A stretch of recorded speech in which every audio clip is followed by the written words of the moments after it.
নমস্কার। আজকের দেশ বিদেশ পরিক্রমায় আপনাদের জন্য কিছু তাজা এবং ব্যতিক্রমী খবর নিয়ে আমি সিদ্ধার্থ। প্রথমে দেখে নেব টপ পয়েন্টস।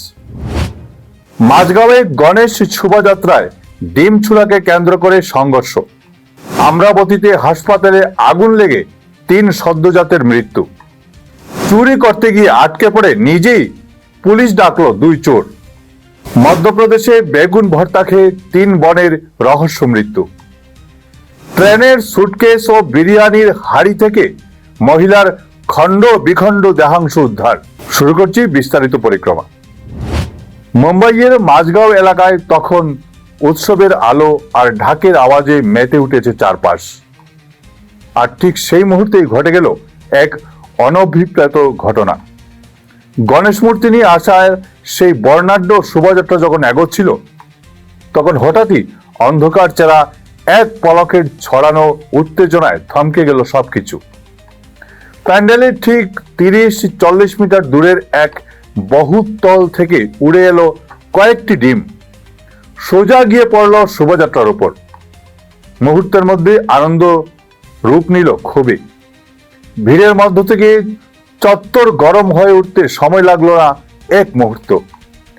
দুই পক্ষের মধ্যে শুরু হলো বচসা, তারপর হাতাহাতি।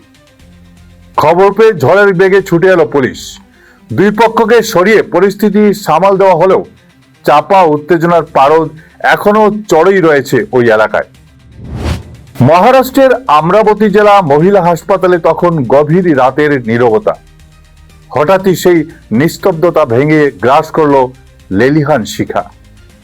হাসপাতালের 3য় তলায় স্পেশাল নিউবর্ন কেয়ার ইউনিটে ভেন্টিলেটর বিস্ফোরণের জেরে ছড়িয়ে পড়ল ভয়াবহ আগুন আর ধোঁয়া। ভেতরে চিকিৎসাধীন ছিল 39টি ছোট্ট প্রাণ। জীবন বাঁচানোর সেই তীব্র লড়াইয়ের মাঝেও শেষ রক্ষা হলো না। হাসপাতালের কর্মীরা প্রাণপণ চেষ্টা চালালেও ধোঁয়ায়, শ্বাসকষ্টে আর পুড়ে মৃত্যু হলো 3 সদ্যজাত শিশুর। শোকের ছায়া নেমে এলো গোটা এলাকায়, আর কাঠগড়ায় দাঁড়ালো হাসপাতালের নিরাপত্তা ও অগ্নি নির্বাপন ব্যবস্থা।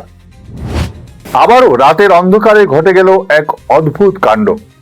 গুজরাটের বালসাদের সানজন এলাকায় এক গয়নার দোকানের শাটার ভেঙে ভেতরে ঢুকেছিল 2 চোর, কিন্তু চুরির আনন্দ বেশিক্ষণ টিকে থাকলো না। তারা বুঝতে পারলো তারা আষ্টে পৃষ্ঠে ফেঁসে গেছে। বেরোনোর আর কোনো রাস্তা নেই। বাইরে থেকে দোকান মালিক তালা বন্ধ করে দেওয়ায় ভেতরে আটকা পড়ে গেল দীনেশ আর বিপিন। উপায় না দেখে শেষমেশ অপরাধের কথা ভুলে তারা সোজা ফোন করলো পুলিশকে। 112 নম্বরে ডায়াল করে অনুনয় বিনয় করতে লাগলো তাদের এসে উদ্ধার করার জন্য। পুলিশ গিয়ে তাদের উদ্ধার তো করলোই, সেই সঙ্গে সোজা হাতকড়া পরিয়ে জেলে পড়ল। আর সেই ভিডিও নেট দুনিয়ায় ছড়িয়ে পড়তেই হাসির রোল উঠল চারদিকে। মধ্যপ্রদেশের ছাতারপুরের ঈশানগর থানায় চাপা পড়ে থাকা এক রহস্যের জাল বুনল নিদারুণ এক মর্মান্তিক ঘটনা। রাতের বেলায় রুটির সঙ্গে বেগুন ভর্তা খেয়েছিল 3 বোন। 7 বছরের পুনম, 3 বছরের মনীষা আর 9 মাসের কোলের শিশু চাহাত। কিন্তু সেই খাবারই যে তাদের জন্য কাল হয়ে দাঁড়াবে তা ঘুণাক্ষরেও টের পায়নি পরিবার। খাবার খাওয়ার পরই শুরু হয় বমি, আর সকালে হাসপাতালে আনার আগেই তলিয়ে যায় 2টি জীবন। পরে মারা যায় কোলের শিশুটিও। পুলিশকে না জানিয়ে তড়িঘড়ি তাদের দেহ পুঁতেও দেওয়া হয়েছিল, কিন্তু খবর পৌঁছতেই নড়ে চড়ে বসে প্রশাসন। মাটি কুড়ে সেই দেহগুলো তুলে ময়নাতদন্ত আর ফরেনসিক পরীক্ষার জন্য পাঠানো হয়েছে। এখন কেবল রিপোর্টের অপেক্ষা। দেশে উন্মোচিত হলো এক শিহরণ জাগানো অপরাধের গল্প।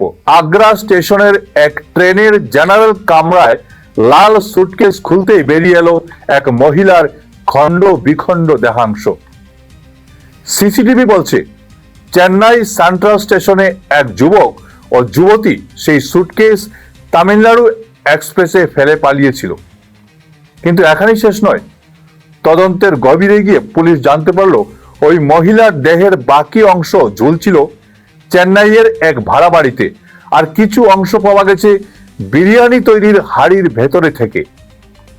কে সেই মহিলা, কেন এমন বিভৎস পরিণতি, সেই সব প্রশ্নের উত্তর খুঁজতে এখন হিমাঙ্কের নিচে নেমে তদন্ত চালাচ্ছে পুলিশ। আজ ছিল এ পর্যন্তই। প্রতিদিন বেলা 2টোয় দেখতে ভুলবেন না ঈশান বাংলা দেশ বিদেশ পরিক্রমা। নমস্কার।